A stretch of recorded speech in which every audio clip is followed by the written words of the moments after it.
to the Rule Number 1 podcast, the podcast in which we discuss those key issues and key individuals across our sectors.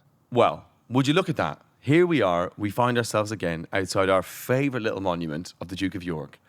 And today we are going to be joined by our illustrious leader, Mr. Sasza Bandiera. But before that, we've got to talk about Mr. Shipley.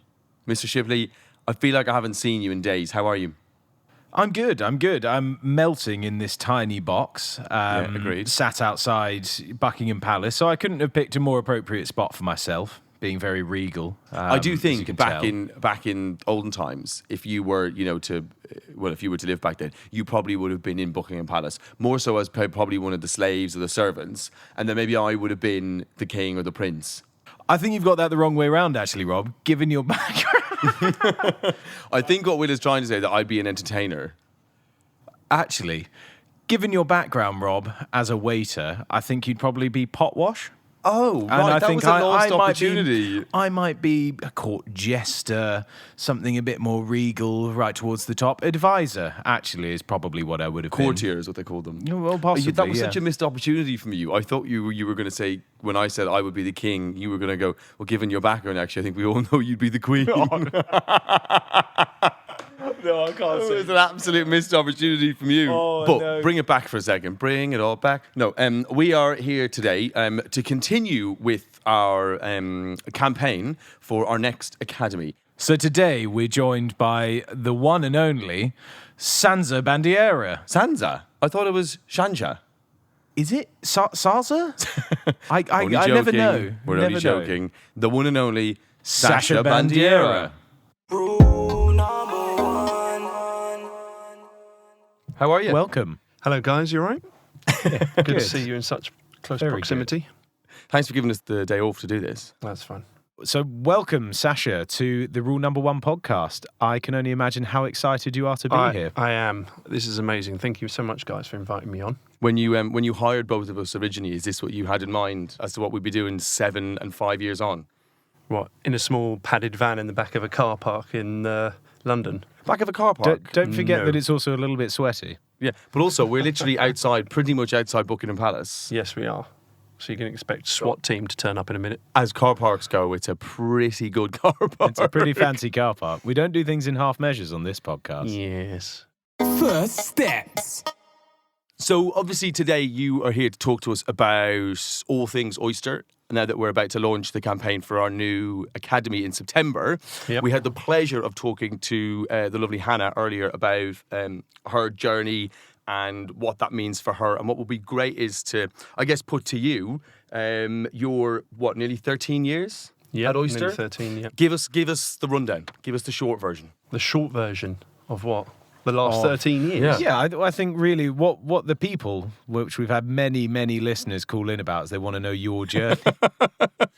Right, yeah. How did you start off with your Well- one small step into recruitment? I mean, for those of you who know me, have probably bored of the story because I say it countless times. But Oyster was the third and final interview that I had one week back in January 2008. The first two didn't go so well. One didn't say I'd get the job, and the other one had no interest really at all. And Oyster, on a punt, decided to give me a job. So started there a week later, 11th of February 2008. A small 10-man band in Wardour Street. Pretty good punt by all accounts, I guess, right? all the best people hired in February, I've heard. And you started in March. February, I think you'll find. February 8th, Yes. 2016. Okay, mate. So we were there for probably a couple more years in Wardour Street, where I was just a recruiter and then moved up through the ranks. What and did then you hiring recruit for? Surveyors into the public sector. What else?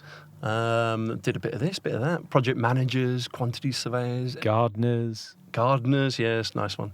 Engineers, asbestos people, Legionella people. What is that thing you always say to us? Guys, just focus on one thing and don't try and recruit other disciplines because you'll never be as good. Because only few people can do what I did. Good to see you're still modest. then. Multitasking. And that was it, really. So we did that. Well, I did that for a couple of years. Hired my first person in 2010 at the same office. And then about a year later, we moved over to Glasshouse Street, Venture House in Glasshouse Street, growing ever so slightly to probably, 15 or 16 odd people. And then by 2013, I'll be honest, we'd gone up and down on the headcount. And then I spoke to Dan and Jack about setting up a perm team and coming off recruitment altogether and, managing and training and onboarding an academy, as it were, a group of, young individuals, whatever, into their first job in recruitment. So it started really then, which was April 2013. Great. Came off then.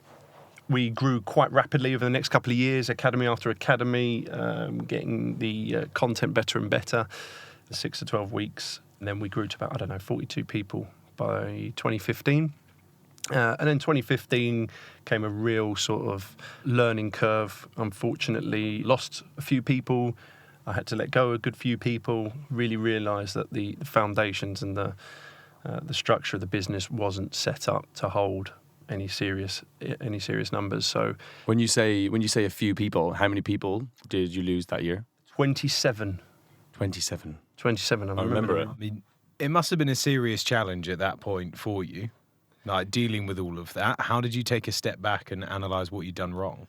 Well, firstly, because I had no choice. It was definitely seriously scary because you can't help but think you just caused all of that, or that's all on your shoulders to try and sort out.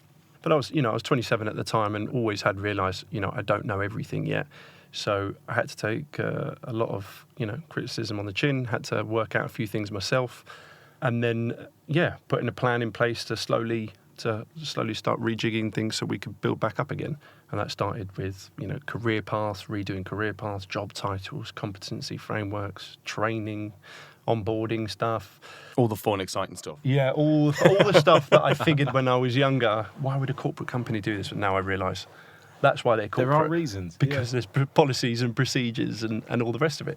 But you know what? If that learning curve, if that hadn't happened, I don't think we'd be where we are today. In fact, we'd probably be further ahead. But no, so that was 2015. Took a couple of years to get over that. I was on to my second non-exec director. So Paul Flynn had joined midway through 2016. And he really brought things, back down to earth for me and gave me a, touch of reality, etc. What was the best bit of advice that Flinny's given you? Oh, wow. Flinny, if you're listening, which we know you are. Shouts out to Flinny. What's the best? I mean, he gave me literally so much. It's a shame you can't think of a single piece. No, I can't. I can't actually think of a single piece. Best bit of advice you've given him? Change his clothes. No. No. I mean, Paul, brought it back down to reality. I mean, he helped me a lot with even things like the career paths and competency stuff and the training and, further developing management, etc., etc. So he gave me some real insight into probably strategy, etc. And it, that's it really. It's difficult to have done that without someone like Paul. You just turned 36. Yeah. Right, and you started recruitment when you were 24. 22. Yeah. What would you say is the biggest lesson you've learned in those 14 years, nearly 14 years? Oh my God. The biggest lesson. Yeah. You know what? I think you can't let your guard down as a manager. I say you've got to have a good relationship with your staff, etc. But you know what? Not everyone can be as professional or hold themselves to high regard when it comes to that front. And there's definitely been times in the past where I've realised I got too close, or I've lowered my bar too much, and people take advantage, or I've just crossed the lines or whatever. So I think if I could go back again, I would have just held myself at a certain level all the way through, and just moved on like that. But it's difficult when you're a young manager because lots of things are going through your head, especially if the people that you're managing are your age or older than you even. It's difficult, and age does, I believe, play a factor. When it comes to people looking up to you or respecting you and all the rest of it, regardless of what people say, it's not the right thing, but I definitely think it plays a major factor.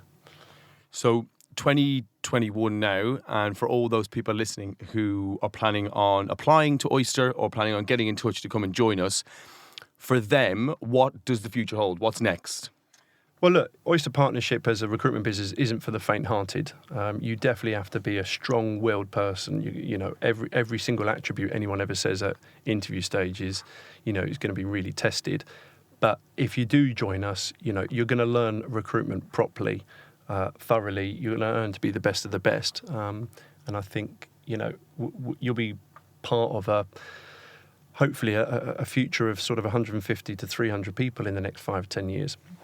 Not everyone, but 85 or 90% of the business is organically grown, i.e. people without recruitment experience. And, I've got people, even sat in this room right now, like you guys, that is, just in case you didn't realise. Thanks for confirming that. People actually hiding in the background. Show that you can, if you work for it, you can earn it. So, Guys, if you work for it, put in all those years of graft, you could be doing a podcast one day. Yes. Sat here discussing your rule number 1 in with a car us. park. But no, the future is massive. I honestly think I'm really, really excited. I think by 2030, what we've accomplished in the last 10 years, I sit there and I think, wow. And actually, I don't even think we've done that amazingly. But to think now what we know, how we're set up as a business, what you guys are doing and how you're set up and all the rest of it, I actually honestly feel like, not the stress, but the load is spread out amongst, I think, a fantastic leadership team. So I'm really chuffed and excited about the next sort of 5 years. That's the real reason we brought Sash on here, just to boost our egos. Yeah, That's the only reason. You're not part of the leadership team. No, Not anymore. Not anymore. Low blow. that was the sound of a dead arm. Out of interest, what did you want to be when you were small? When you grew up? Yeah, nobody grows up wanting to be a recruiter, right? No, so what did yeah, you I don't know. want to do? I reckon Sash did. Yeah. No, I definitely didn't. It's really, I do remember. I mean, look, I think as a child of the 90s, watching, countless action films, things like, Indiana Jones definitely had a part to play in thinking that archaeology was a cool I subject. thought you were going to say you wanted to be Indiana Jones. There you go. That's exactly what I said Pretty earlier. much. Yeah. Or Terminator. No, and I think, that definitely for some, naive reason, I thought archaeology would be like that. But it always took a keen interest. I always took a keen interest in that. But then, I can safely say, having known you for 7 years, that thank God you did not become an archaeologist, Yeah, because imagine you that. definitely wouldn't have worked. I wouldn't have had the patience. I would have broken every bone I'd come across. I can imagine. But and then I think childish sort of stuff. Race car driver, and always into my cars from a young age. So I think racing or something like that was going to be it. But other than that, I honestly was quite scared, to be honest with you, about the future.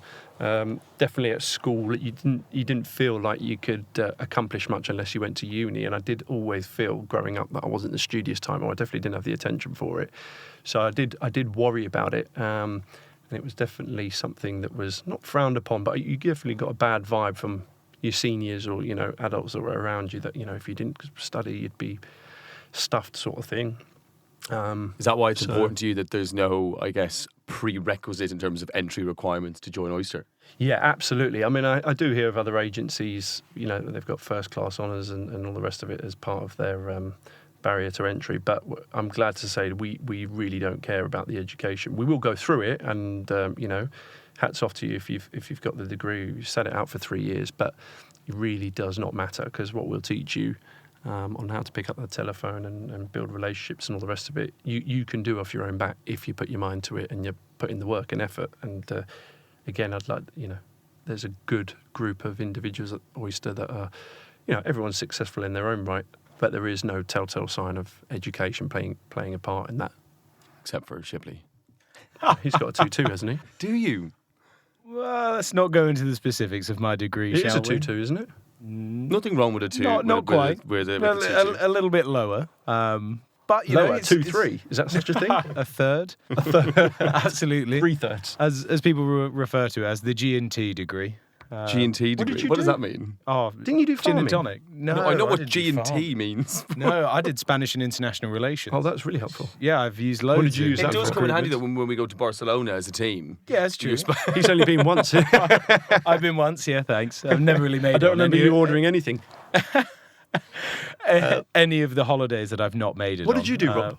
Before Oyster. No, studying-wise. Oh, Degree. musical theatre. That was it. Yeah. I remember. That went really well. Yeah. All right. Well, at least I went and stuck out something for 3 years. Oh, Turned into a low slagging blow. match, honestly. Low blow. What did you do out of interest? I went to School of Life. Yeah. From please. 16. As if. 16 into full-time work. That's what they call phones for you. I was a lot more jobs prior to that. I was old by the time I arrived at Phones for You. On that though, I years guess, old. we talk about all these things that we look for or don't look for. What for you are things in someone that would stop you from giving them a job? We always hear about what we want to see and want to see. What do you not want to see? What do I not want to see? I mean, listen, look, I think it's one thing being nervous in an interview, but, there's another thing not really having much to say. And it really, and again, I can't frown upon somebody that hasn't got much to say, right? That's their personality and, all fair play to them. I suppose, though, when I'm looking at people coming into Oyster, they've got to have something about them. And for me, it doesn't matter what you look like or anything like that. It's about the content of what you've got to say. Whether that's funny or something interesting or whatever else, I've got to sit there and think, what, this person is, this person's interesting. This person's going to hold the room whenever they talk to a candidate or to a client. So, on that, Yeah. what's the most interesting thing you've ever heard in an interview? Oh, God. You should have prepped me with that question. We didn't prep you with any questions. No, I know, but I'm trying. This is What all about being completely off off the the cuff? I just cuff. want to know what the first thing comes to mind. I can honestly, I reckon I've done 1,000 interviews. I had someone advise me to have kids in an interview before. Really? Yeah, me and Jazz is one of our colleagues. Hey, Jazz. A candidate, we said, do you have any questions? And he said, yeah, do you have any kids? No. Me and Jazz went, what? And he goes, yeah, if you don't, you should really think about having them. Did they have kids? No idea, I didn't ask. We asked them to leave. Come on, what's the most interesting thing or weird thing someone's ever asked you? I mean, look, Okay, I definitely weirdest weird thing. things that Yeah. somebody's done. Yeah, actually. So in the old office in Glasshouse Street, we were up on the 3rd floor in Venture House. And hopefully no, there aren't any listeners there who are squeamish. But God, where's this going? I was in the boardroom with this young chap. And obviously, all white rooms, just talking away. And all of a sudden, he literally gets up out of his seat, steps back with this look. And honestly, at that point there, I literally went into defence mode because I thought, right, this is it. This guy's going to try and take me out. What? In the boardroom of And an then interview? he ran to the corner of the room and jumped down to the floor and held the corner of the floor. And it turned out he'd grabbed a mouse, right? And I don't know how he saw it, where it came from. By the way, we don't have any mice in the current. Yeah, we are mice free. But he grabbed the mouse, held it in his hand, went over to the window, and without even asking, opened the window and just threw the mouse out the window. Yeah, there is And Indiana it was Jones. the most Yeah. bizarre thing I've ever, experienced in the space of about 6 seconds. So naturally got the job, and that's where Rob is today. Yeah, well done, Rob. Well done. Nicely Dishing done out- there. Dishing out rabbit to throwing mice off the 3rd floor windows. Shameless plug. So if you have one shot now, we've talked a lot about, in this podcast about people shamelessly plugging things. Plug Oyster. Now's your chance. This is your pitch, your elevator pitch. Why should someone come We and know work you've for not us? been in sales for a long time, but Listen, look, I think if you're somebody that's perhaps not got the confidence to really right now stand out and shine for whatever reason, right? I think you can come to Oyster safely thinking, you know what, this place will look after me, and over a period of time that's comfortable for you, will really get the best out of you. And I've got fantastic examples of every type of person that's successful at Oyster, and we can bring out your full potential and show you recruitment, show you how much fun we have and how much you can learn and how much you can achieve in relatively short periods. But these skills will be skills for life, I reckon. So I do think it's a fantastic place to be in an exciting time of the decade. so we've heard about your long career at Oyster, as we know you're now mid-30s. But one of the things that I thought I've always wanted to know is, what is your best memory of Oyster? Who's with you? Oh, no, it wasn't. Don't Are we going lie. serious here or fun? Both. Okay. I'd like to know your best work memory. Not work, but the thing I'm changing it. What are you most proud of at Oyster? And then what's your best memory with Oyster? God, most proud of. Yeah, I mean, look, Besides the two people in this room. obviously. I mean, the best memory, the things that we obviously do outside of work, the holidays, the outings, the trips, all of that sort of stuff. I mean, naturally, they're literally life-changing moments. What a choice Best of one. words. And those are with past and present employees, etc. But I mean, I suppose Vegas, that place as well as Ibiza are just unbelievable. And the second time we went was pretty insane. What happened? midnight pool parties with VIP swimming pools and security and all the rest of it. It was pretty insane. Security. Love that. That's a We had highlight. our own security. Yeah. Well, in fact, Did you they told me- actually? Yeah, we did. We had two security guards. Is that to stop you from doing anything stupid, or? I was going to say more to contain you than Oyster anything turned else. up. Oyster turned up. But I had a bit too much to drink, and I think somebody found me in a cupboard about 4 hours later. You Just sat too there. much to drink. No. Yeah. Too much Empty to do. stomach. And The leaving heat. the party early. No, that's Never. so unlike you. Did you leave at Tell you what. 5:30? 5 in the morning. You wet blanket. So, Right, okay. So Vegas has to be up there. I mean, but again, Ibiza is my favourite place on the planet, and that's, it's just I've not been to a midnight pool party in Ibiza. Yes. But, I mean, we've pretty much done everything else, though, in Ibiza. It's a pretty Yes, thank you, special Rob. place. No, Yes. I Such don't mean as, that. Rob? No, I just mean all the stuff that's happened there. Do you know what I mean? We've got to, yeah. we'll Yeah, just, let's- moving on swiftly. Move on. So the thing you're most proud of then at Oyster over nearly 14 years within recruitment. I mean, listen, look, it's definitely not about anything that I've achieved, but it's about what you guys are now looking like, the management team, the way it's sort of... Get the works without violins me. out, guys, get the violins it out, here we does, go. It does. For a very long time, if I wasn't around or whatever, things just wouldn't get done. But now I've got a solid, team of managers around me, and good people in the office. And that's not just management, all the staff, they've got really good work ethic, really good drive and all the rest of it. And things just work. I could go away for a month and a half and I'm sure everything would be kept. So you're basically saying that you're probably not really needed anymore. I'm not really, So but that's the idea of a manager, Redundancy? director, or owner. Now, I've had enough redundancies in the past. Next question. Thank you. Great answer, to be fair. Yeah. I mean, we'll pay you later for that answer. No But problem. Thank you for the bit of paper. Rule number 1.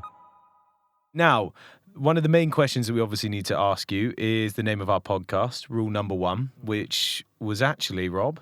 I think, where the name of our podcast came from is, dare I say it, has come from Sasha, because you have, over the years, had these selections of rule number 1s. And you'd say, oh, you can't do that, rule number 1. You shouldn't do this, rule number 1. And we've always said, but you can't have more than one rule number 1. So to counteract that, you got 30 of them 40. tattooed, 40 of them printed on our wall in the office, so we all know them. So I guess to you, without using one of those rule number 1s, what would be your rule number 1 in life? My rule number 1 in life. Yeah. I mean, listen, look, it's not on the wall for rule number 1, but it's on the opposite wall, as you know. No, we said nothing on the wall. You can't No, use it's that. on the opposite wall. You It said doesn't it's matter. on the wall. No, we said the wall. No, We just so didn't you know, specify that which. one he was going to Okay, say was fine. make things happen, which In is a that great case, rule, then, but you make can't things use that. happen. Yeah. Okay. In that case, then it would be don't let anyone tell you can't. Because Fair play. Okay, I like that. Yeah. and I don't even know why that's not on the wall, to be honest with you. So I might get that We put should get that above. put on the wall. Yeah, you should do. But that is that's definitely a bugbear of mine. And again, some of the work that I do at the at my old school, etc. When I'm speaking to young guys, because it's a boys' school, there's definitely that sort of feeling there where you think, how many people have told you shouldn't be doing this, or you can't do that, and that kind of pisses me off, to be honest. But I definitely don't think anyone should tell you can't when you've only got one life. So that would probably be it. Has there been someone who told you couldn't do something that spurred you on in that sense? Yeah, I mean, look, I suppose it all comes down to perception. And I think from a young age, perception is probably a bit skewed because of your maturity or lack of.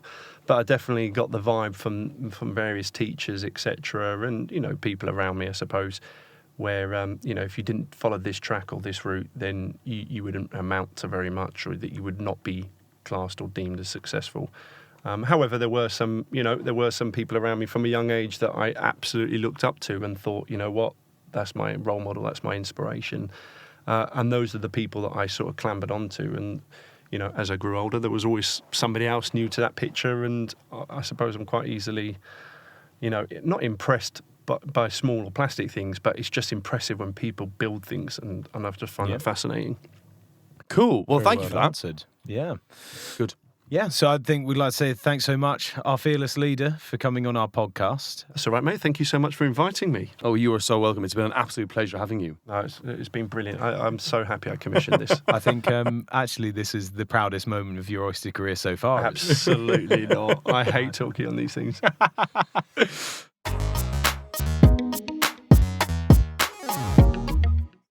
So, just by chance, we are sitting here in this van outside Buckingham Palace, well, near Buckingham Palace, and in walks Sheevan. Sheevan, welcome. Begging for his job back. Definitely not begging, but thanks for the invite, guys. We decided to do Sheevan's exit interview here live. Well, not exactly live, but for all of you listeners out there. So if you want, you can call in and ask Sheevan a question. Dial 0800 Sheevan. First question in. Why are you Shipley- back already? Can't stay away. I was actually going to say, how many times have you been in a small enclosed space with 3 other men in a sweat chamber? Probably too many times to count, to be honest, and I'm not sure how much we Favourite time? can say. Favourite time? Probably one of the many holidays. They all morph into one, don't they? So it's Well, that's good. Actually, we can now ask, as officially an ex-employee of Oyster, yeah, As of today. as of today, what was your favourite memory in your time at Oyster? And you can say anything you want. You now, can go 'cause as you don't rogue as report you into like. him. Yeah. Go on in. favourite You're memory. sitting close. It's difficult. I don't really think I could pick one specific memory, but I think some of the standouts on a personal level are some of the holidays, particularly Vegas, and the multiple times we've been to Barcelona. Handing in your notice? Finally free. And then Receiving your warning letter. I don't think I ever had a warning, did I? Yeah, well, I think for your new employer, they should know that you've had 2 verbals, a written. There's nothing You've had a documented. complaint. I was the model employee, I think. Squeaky Funny clean enough, record. I seem to have a large pack of paper. Well, you know what they say: the cleaner they look, usually the dirtier they are. So who knows? Whoa. That's Shiv's rule number 1? Yeah, Shiv, Can there I you go. smell Old Spice? Are you wearing That's Old Sheevan, I Spice? think. Yeah, he's had to drop his standard down a little Yeah, bit since already. he's not getting paid anymore. No more I'm wearing, links. no, it's Versace Eros. Of course it is. Shameless plug. So, Shiv, now that you're an ex-employee, you can be as honest as you like in this question. But this podcast will be going out to those people who are planning on joining Oyster or beginning their career in recruitment. Being truthful, what would you say is the reason why they should come and join Oyster? And remember, you don't work here anymore, so you can say whatever you want. Be careful. No, I think there's many reasons. Okay, I think Oyster is an excellent platform to develop and build yourself. I can attest to that through coming in with no experience whatsoever, leaving in what I feel is a fairly experienced, seasoned recruiter that can understand how to go in somewhere else and build a business and no, but I mean that from the Really nice help possible our way. competitors grow. I don't think many other companies, if you go to a big corporate company, you've got a very structured plan and you don't really deviate beyond that. Thankfully, because of someone like Sasza and someone like Oyster, we do really have the platform to really develop ourselves, have a bit of autonomy, and really learn things. I wouldn't have learned what I've learned here at another more corporate company. So I think that's definitely one of the main things. But I think you also have to, it's not for everyone, and you have to work out whether you want somewhere where it's a bit more demanded and expected of you, as opposed to having a fixed corporate, can't hide. career ladder. Well, You can't hide, and it's definitely, I think it will either make or break you. I like to think it's made me, but who knows? We'll find out. You broke a month ago when you resigned. So we'll find out. But I obviously know I don't know anything beyond Oyster, so take from that what you will. But I definitely, if I had to go back and choose all again, I wouldn't change anything. Oh, that's very mushy of you. I also What really would you- like the fact that you said "we" about 4 times through. That's okay. It's inclusive. He still feels like We part as of in, it. yeah, exactly. Well, I'm probably gonna answer the phone saying Oyster Partnership multiple times at the new place. you so will. I won't. Send us a video. I hope so. I won't be able to help it. Please. So so that probably will take a while to. And then you'll go into your new boss's office and go, "You're right, Sash." Flipping that on its head then, Shiv, why shouldn't you join Oyster? Why wouldn't you join Oyster? I know you've said it's demanding. Anything else? Yeah, I think, look, if you're someone that cannot take or has a bit of a chip in their shoulder or perhaps can't follow direction, and this is, I think young people will I definitely had an element of this when I started. So, Still do a bit, to be fair. I'm joking. I probably do, but I think if you take things personally too much and you can't take constructive feedback, then I think you will struggle. I think other places, and I know this from the hires I've had or people we've interviewed, tend to probably not really tell people as it is. They tend to sort of dance around the subject. Mm-hmm. I do think at somewhere like Oyster, if you fucked up, and I've had a fair few fair few of those. Don't need to list them, but It's only a half an hour podcast, so we'll But I've known I've fucked up, and and I Owned it. Owned it. Yeah. Good. Yeah, so that's a good way of putting it. agree. So if you've got a chip in your shoulder and you've got a problem with authority, go somewhere else. Absolutely. Rule number 1. Well, Shiv, I guess we have to ask you. It'd be rude not to, since our podcast is called Rule Number 1, What is your rule number 1? Oh, rule number 1. and you're not allowed to pick any of the ones that we've listed on the wall. There is no wall here, so. Oh yeah, fair. My number 1 rule. So this is really difficult because I feel like Always keep your hands to yourself. Oh god. Or pick one from the wall. Do you remember them? He doesn't remember the one he clocked No, out 3 I days think ago. I've He's heard. forgotten Some of everything. them tattooed on his lower back. He's got OP on his arse cheeks. thankfully not, but no, I A think couple of people do. I think for me the one that always stuck out to me was the adapt or die one, because I think the world is always changing, and unfortunately people that live in the past, you see this in recruitment, get left behind. So I feel that In your one's case, always. adapt or leave. I'm joking. Adapt or die to society. Great. On a serious note, though, Shiv, we are going to miss you. And what a little pleasant surprise! I know. that you popped what in a to see little us. gem for our Yeah, bonus what are you episode. after anyway? Yeah, for our bonus track. No, it's just a neighbourhood. Thought I'd say hello. So The appreciate neighbourhood, Buckingham Palace, just Appreciate- strolling around. In a pair of appreciate, skimpy shorts. appreciate the invite. Oh, you're welcome. Well, Shiv, we wish you all the best in your new company, and we know we'll still see you all the time because you just won't be able to resist. But hopefully we'll see you soon, buddy. See you back in luck. a year's time. Cheers, guys. Thanks. See ya. Well, what an episode that was. Lovely to hear from our fearless leader, Sasha, all about why people should join the Oyster Partnership. And I guess why they shouldn't. Yeah, that too. And a little brief guest appearance from Shiv, which is always nice to hear. But what a pleasant little surprise. Absolutely. But look, thanks so much for everybody to listening and tuning in. We will, of course, be back with a few more episodes, potentially another season, depending on how this all goes. And if you do have any interest in... Let's hope it's going well. Let's hope it's going well. But if you do have any interest in joining recruitment, joining the Oyster Partnership, check out our website, check our social media. You can find us on Instagram, LinkedIn, all the rest, and see what we've got going on. And get in touch with Hannah if you feel like joining us. Yeah. And also, if Will offended you with anything he said in today's episode, please feel free to send any complaints also into Hannah. You'll hear us again for another episode of Rule Number 1. Goodbye.